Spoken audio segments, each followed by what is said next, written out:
Listen, learn, create your own destiny. Create the life you want. See the future, want the future, have it now. Welcome to the Manifest Change podcast. And here's your host, Brooklyn Storme. Oh my goodness, I think I have the loudest ticking clock ever built. How are you going, everybody? Welcome to another episode of Manifest Change. My name's Brooklyn, and I'm so glad to have you here. The card that we've pulled for this episode says, "My appreciation of it attracts its essence to me." And these cards are by Esther and Jerry Hicks. And I love this one, and I think it's absolutely perfect for what we're going to be talking about today, because the topic of today is all about letting go of the how. And it's something that is very, very important, and it's something that I think we overlook from time to time. I remember when I was transitioning my practice. So I'm a psychologist as well as an LOA coach and the director of the Law of Attraction Institute, as most of you know. And a little while ago, or maybe about 18 months ago now, what was happening was I had a private practice for psychology, and I was based in a bulk billing medical clinic. So all of the people that were seeing me didn't have to pay any money out of their own pocket to see me. They were all funded by the government to come and have their appointments. And so I had a constant, steady stream of referrals, lots of people coming along for help all the time. It was really good. But anyway, some things were happening at the practice that I wasn't feeling very good about, wasn't feeling very comfortable with. And I just made the decision that I needed to perhaps try and start a practice outside of a medical clinic. Now, I'd never done this before, and I didn't really know what I was doing. I didn't really know where I was going to get all of my clients from, but I just knew that I had to get out of where I was. So I gave notice, and a couple of weeks later, I found myself signing my very first ever lease on an apartment that was located in a beautifully refurbished building in Frankston on the Mornington Peninsula. And it's a building that's iconic for the area because it's very, very tall. Everybody knows this building. So it looked fabulous, and I felt fabulous going there. But I remember sitting there the first day thinking, yikes, where am I going to get referrals from now that I'm not around doctors anymore? I was literally just in an office, and it dawned on me that I was going to have to start hustling. And, you know, I don't like that word very much these days, but back then I did. I loved it. I was the hustle queen. I was all over it. So I started asking other psychologists what they do to get referrals, and I joined various different groups on Facebook trying to find out what people were doing to get clients through the door, how they were trying to get clients referred. And so some of them suggested some strategies to me, and I immediately began implementing them, because every day that went past was a day it was costing me money, and I was having to use my savings to cover expenses. And of course, that's only sustainable for a certain amount of time, and it's not fun. So, okay, some people were saying to me, well, you need to be faxing doctors all the time, and you should fax them information about who you are, what you do, what types of clients that you see. You should fax them some information that's considered to be valuable or useful to them. It's got to be good content.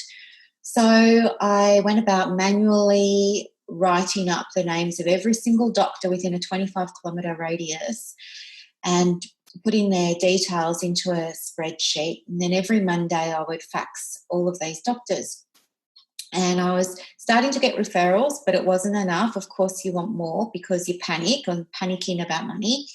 So then I was thinking, what else do I need to do? And somebody said, well, why don't you register with this company and that company? So I started registering with all different companies, trying to get work through. And then I started telling all the doctors in my area that I was a bulk billing psychologist, which meant that their clients weren't going to have to pay any money from their own pocket to come and see me. And bada bing, bada boom, bang. All of a sudden, I was inundated with work. And this was very exciting and it was wonderful. It made me feel like I was on the right path. And anyway, it was just a long hustle, hustle, hustle, hustle, hustle. And then it was kind of dips in referrals, and I'd have those quiet periods where I'd start to hustle again. And it just felt like I was spending almost as much time per day on my marketing trying to get business in as I was in actually providing really valuable mental health services to clients. And then I thought, okay, something else has to change now. What are we going to do differently? So I started to introduce fees. And I've never done this before because I have a mindset around money, which is a whole other episode. It's better now, but it wasn't great then. Not that I realised that. But anyway, so I had been very resistant to this idea of charging people money for a long time. For 17 years, I'd never charged. And then I thought, no, I'm going to have to now. I can't keep this up. So I started to introduce money, or fees rather, and this was met by a lot of hostility, like really aggressive hostility from doctors that had been referring clients to me. Very abusive phone calls to the point that staff working with the practice, so we had some interns at the time, they were upset by picking up the phone and getting abused by doctors in our area. Other people had experienced something similar. The girls, we had shared reception, and so they were taking overflow calls, and they were also very upset at the way they were being spoken to by doctors who were ringing up abusing us because we'd started to charge fees. So it put a lot of doubt in my mind about whether or not I was on the right track and how was I going to make this business viable and what do I do? And so I kept hustle. And then it dawned on me, maybe, at the start of this year, I started to get really heavily involved in LOA, law of attraction, and in the manifestation. And I thought now might be a good time for me to test my mettle and actually start using some of the strategies that I'm sharing with others and apply them myself, because that's something that I always do, whether it's with mental health or whether it's with the manifesting coaching. I would never ask anybody to do anything that I hadn't done before. So while I've used these strategies before, I hadn't used them on the business. So I thought, let's have a go and just see what happens. And I have to tell you, it was really stinking hard. It was. My gosh, it just feels like the total opposite to what your instinct is telling you to do. Your instinct is telling you, do more work, keep busy, find more pathways, find more avenues to get work, find more avenues for referrals, hustle. And you do, and you live, breathe, eat and sleep how you're going to find work or referrals. So this whole idea of using manifestation and being able to set my intention and just say, well, this week I'm setting the intention to get 5 new referrals or 10 new referrals or whatever it was. And then being able to let that go, just leave it there, just felt to me like it was ridiculous. Like I was just letting this very important thing go unattended. And so while I wanted to try and set my intention and leave it there and just do the other things, like think about it from time to time or whatever I was doing then, it seemed like it wasn't enough. And so I could keep it up for a morning, and then by the afternoon I was back into hustle mode. I'd start again the next day. Maybe I could get a day out of it, and then the following day I'd be back into hustle mode. And then I just said to myself, no, come on, just be disciplined and we're going to do this. So I became quite disciplined, and I said to myself, we are going to manifest 10 new referrals by Friday. And I just thanked the universe. I did all of the gratitude work. That day, I kept my vibration high by doing things that made me feel really good, like I was singing, I had music going at points, I was relaxing, I was tapping into that feeling of abundance, of, what would it feel like now I've got all of these referrals? Well, it feels good. It makes me feel happy. It makes me feel calm. It makes me feel excited. It makes me feel relieved at the same time. It's this mixture of beautiful emotions. Anyway, what ended up happening was I got so swept up in feeling good that I forgot to hustle. And then the next day, because the day before had gone so well, I thought, well, let's do that again. So we did a bit of a rinse and repeat, and I used all the same tools. I did my gratitude work, I set my intention, etc., etc. Then I knew too that I had to wait for aligned action. So aligned action is when you are tuning in to what's going on in the world around you and you're listening out for opportunities. And what happened was I got an email from somebody asking me if I could appear on the radio. And I thought, this is brilliant. Yeah, I'm going to do it. So normally I wouldn't because I'm quite shy. Not that you can really tell because I'm on social media all the time, but I am. I'm really shy. And it scared me, but I just thought, no, this is the universe giving me an opportunity to build my client base. So I went down to the radio station. I went on the radio. And then from there, it was about 2 days later, I think it was, I got an invitation to write an article for a children's magazine on the peninsula. It's a seasonal magazine. So that meant that when I wrote the article and it got published, that it was going to be sitting around in restaurants and cafes and newsagents and all sorts of places that have those sorts of magazines for 3 months. And I thought, that's 3 months of exposure here that I'm going to get. So I was super happy about that. And I agreed to that as well. And so then what happened was one day I was sitting in front of the computer and then my computer just sounded like a pokey machine. It just went bing, bing, bing, bing, bing. And I thought, what's going on here? And what had happened was I have an online fax. It's called eFax. I have this online fax machine. And when I send or receive faxes, I get a notification from them. So what had happened was the fax notifications hadn't gone through because there was some issue with my Wi-Fi, and then the Wi-Fi had been reset. And when it reset, all these emails, I guess, that had been, or notifications that had been held up in the ether suddenly came pouring into my inbox. And guess what? 11 referrals in 3 days. Hello. And then that was all I needed to make me realize that, hey, this can actually work.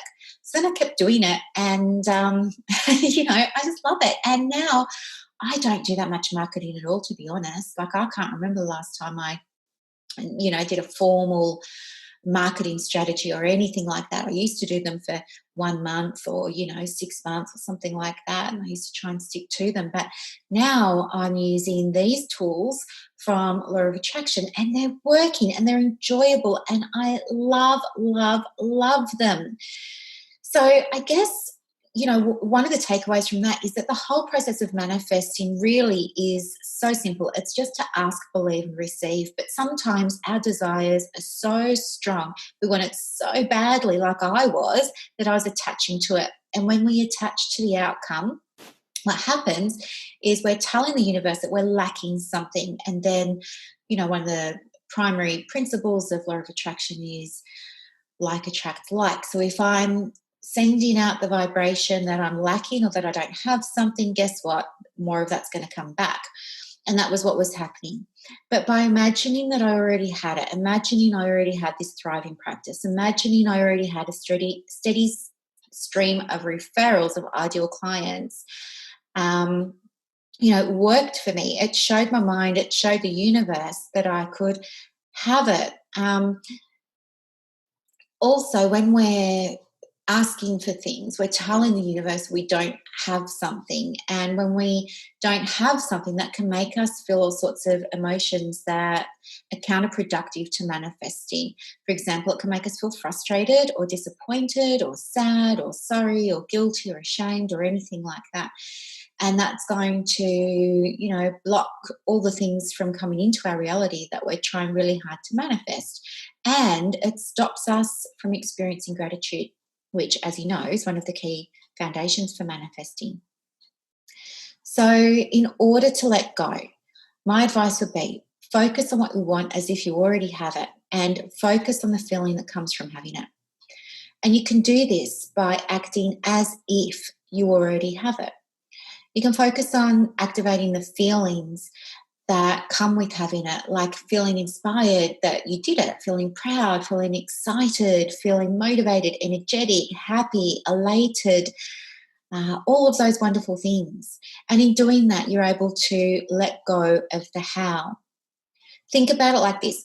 When I buy something on eBay, so I just bought curtains on eBay for the practice, I set my intention. I was intending to buy curtains. I bought the curtains.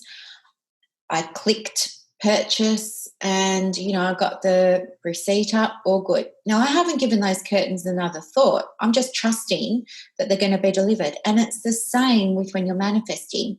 If you already have the thing that you want, you're not walking around asking for it. You're not walking around obsessing about it. You're not walking around worrying about it. If you've already got the curtains, you're not going to be asking the universe for curtains, are you? So coming from a place that you already have it can be very, very good, because it can also help you tap into that feeling of gratitude, and the gratitude then creates a better vibrational match for you being able to call in clients or referrals or money or loving relationships or pets or homes or travel or whatever it is you're working on at the moment. So I hope all of that makes a world of sense to you. As I promised in the last episode, I wanted to finish with an affirmation. And so I thought today we'll finish with this because it's so perfect. Here it goes. I trust the universe. It gives me exactly what I need at exactly the right time. I trust the universe. It gives me exactly what I need at exactly the right time. So I hope that helps. Thank you so much for listening today. I love having your company. Please let me know your best strategy for releasing the house so that we can help as many people as we can to create their best lives too. Thank you so much for listening. My name is Brooklyn. Happy manifesting, guys. Bye. Thank you for listening. Take steps now to manifest the life you want by checking out the show notes. If you've loved this episode, leave a review on iTunes. Here's to manifesting change.